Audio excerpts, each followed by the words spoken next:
हम ह्यूमंस की हिस्ट्री को लेकर हमेशा से ही एक्टिव रहे हैं कि हम लोग पास्ट में कैसे रहते थे और कैसे हम इन मॉडर्न सोसाइटीज़ में इवॉल्व हो चुके हैं। और आज तक हमें ऐसी काफ़ी सारी पुरानी सिविलाइजेशंस जो हैं उनके अवशेष मिल चुके हैं, जिससे हमें काफ़ी हद तक पता चल चुका है कि हम पास्ट में कैसे रहते थे। और सबसे ज़्यादा जो पुरानी सिविलाइजेशन है जो आज तक हमें मिली है वो है मेसोपोटामिया सिविलाइजेशन, जो 4000 बीसी के आसपास काफ़ी ज़्यादा डेवलप थी। और दूसरा है एंशिएंट इजिप्ट जो 3100 बीसी में काफ़ी ज़्यादा डेवलप था। और थर्ड जो है इंडस वैली सिविलाइजेशन जो 3300 बीसी में काफ़ी ज़्यादा डेवलप थी और जहाँ की सिटीज़ काफ़ी अर्बनाइज्ड थी। पर इस वीडियो में हम सिर्फ मेसोपोटामिया सिविलाइजेशन के बारे में बात करने वाले हैं, क्यों ये सिविलाइजेशन इतनी ज़्यादा मॉडर्न थी और इन्होंने कौन सी ऐसी एडवांसमेंट कर ली थी जो चीज़ों को हम आज भी यूज़ करते हैं, और इन लोगों का जो लाइफस्टाइल कल्चर कैसा था और क्यों ये सिविलाइजेशन डिक्लाइन होती हुई चली गई, इस पर हम इस वीडियो में बात करते हैं।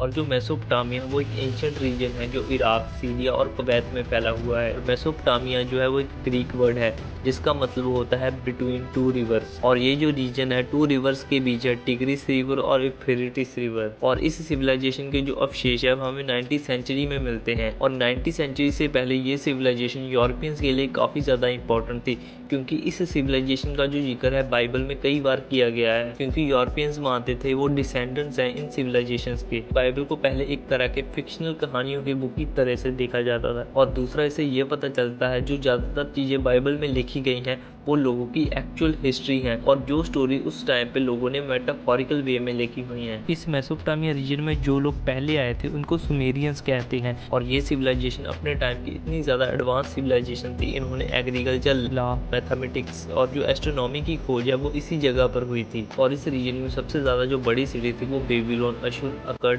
और सुमेर थी, और जिसमें बेबीलोन सबसे ज़्यादा बड़ी सिटी थी। और ये लोग टाइम को मापने के लिए सूर्य और तारों की लोकेशंस को देखते थे, जिससे इन्होंने वाटर क्लॉक्स को डेवलप कर लिया था और जिन्होंने 24 घंटों में से 12-12 घंटों को डे और नाइट में डिवाइड कर दिया था। और जहाँ पर 60 मिनट का 1 घंटा होता था और 1 मिनट में 60 सेकंड, और जिससे इन्होंने 12 मंथ्स का जो कैलेंडर सिस्टम है उसको डेवलप कर लिया था, जो एक लूनर बेस्ड कैलेंडर था और जो इन्होंने मून की लोकेशन को देखते हुए डेवलप किया था। और इस सिविलाइजेशन की जो अगली बड़ी एडवांसमेंट थी वो थी इनका राइटिंग सिस्टम।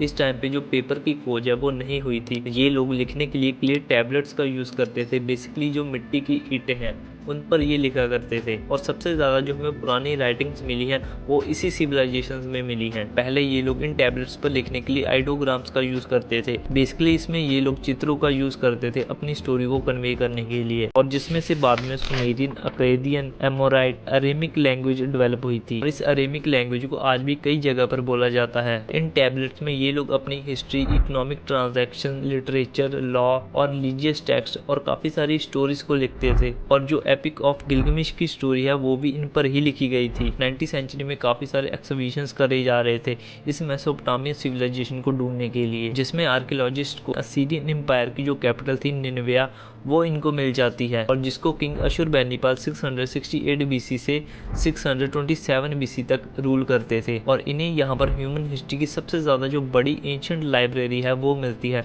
और इन्हें यहाँ पर 30,000 के आसपास क्ले टैबलेट्स मिलती हैं जो ह्यूमन हिस्ट्री की सबसे ज़्यादा बड़ी एंशिएंट लाइब्रेरी है। और ये लोग ब्रोंज का भी काफ़ी ज़्यादा यूज़ करने लगे थे, जिससे इन्होंने अपने काफ़ी सारे टूल्स को डेवलप कर लिया था। और इन टैबलेट्स में से हमें ये भी पता चला था कि इन लोगों का जो लाइफस्टाइल कैसा था और ये लोग अपने दिन में क्या कुछ करते थे, और ये जो सिटीज़ थी कितनी बड़ी थी। और जो अकेली बेबीलोन सिटी है उसमें 2 मिलियन लोग रहते थे 2300 बीसी के आसपास, और दूसरी जो उरुक थी उसमें 50,000 लोग रहते थे, और जो मारी है उसमें 10,000, और जो अकड़ सिटी थी उसमें 36,000 लोग रहते थे। और अब इन लोगों के लाइफस्टाइल और कल्चर पर बात की जाए तो इस टाइम पे हियरार्किकल सिस्टम था, और जिसमें सोसाइटी 4 पार्ट्स में बटी हुई थी, और जिसमें सबसे पहले आते हैं राजा महाराजा, फिर आते हैं अपर क्लास के लोग, फिर आते हैं लोअर क्लास के लोग, और उसके भी नीचे आते हैं स्लेव्स। और ये कुछ ऐसा ही सिस्टम था जैसा पहले इंडिया में था, और जिनमें इन अपर क्लास लोगों में high military rank, architects, accountants और एस्ट्रोलॉजर, ऐसे और भी कई सारे पेशे थे, और जिसमें जो एस्ट्रोलॉजर होते थे वो ही प्रीस्ट होते थे। और जो लोअर क्लास लोगों के पेशे हुआ करते थे, farmers, artist, musicians, baker, fisherman, jewellery बनाने वाले, गोल्ड स्मिथ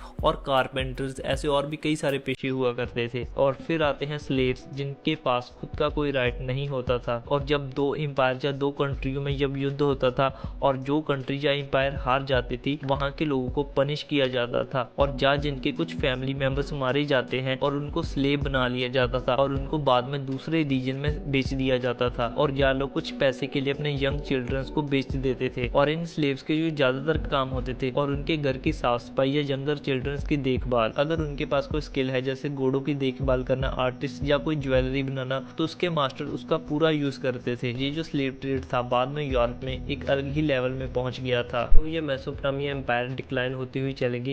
ये टॉपिक काफी ज्यादा कम्प्लेक्स है, पर इसके 3 सबसे बड़े कारण है। और सबसे पहला जो है एनवायरमेंटल फैक्टर। और ज्यादातर जो मेसोपोटामिया के लोग थे वो एग्रीकल्चर पर ही डिपेंडेंट थे, और एग्रीकल्चर डिपेंड था रेन के ऊपर। टाइम के साथ जो बारिशें हैं वो काफी कम होने लगी, जिसने एग्रीकल्चर को काफी इफेक्ट किया, और ये जो नदियां थी टाइम के साथ साथ इस सिविलाइजेशन से दूर होती गई। और दूसरा सबसे बड़ा कारण था पॉलिटिकल इंस्टेबिलिटी। यहाँ पर हियरार्किकल सिस्टम था, जो राजा था वो ही इन जगहों को रूल करता था, और जिस सत्ता को हासिल करने के लिए आसपास के जो एम्पायर थे उनमें युद्ध छिड़ जाता था, और जिससे इन एम्पायर्स का ही नुकसान था। और अगला इसका सबसे जो बड़ा कारण है वो है आउटसाइडर्स का मेसोपोटामिया को इन्वेड करना। और टाइम के साथ साथ अलग अलग एम्पायर्स ने इन एरियाज को रूल किया है, जिससे मेसोपोटामिया का जो एक्चुअल कल्चर है वो फेड होता हुआ चले गया। और 539 बीसी में पर्शियन एम्पायर मेसोपोटामिया को इन्वेड करती है, और 4th सेंचुरी बीसी में ग्रीक्स इन्वेड करते हैं। इसके बाद पार्थियंस एंड रोमन्स इन्वेड करते हैं। 7th सेंचुरी में इस्लामिक कम्युनिटी इन्वेड करती है, और फिर मंगोल एम्पायर, और उसके बाद 60th सेंचुरी में ओटोमन पर्शियन एम्पायर,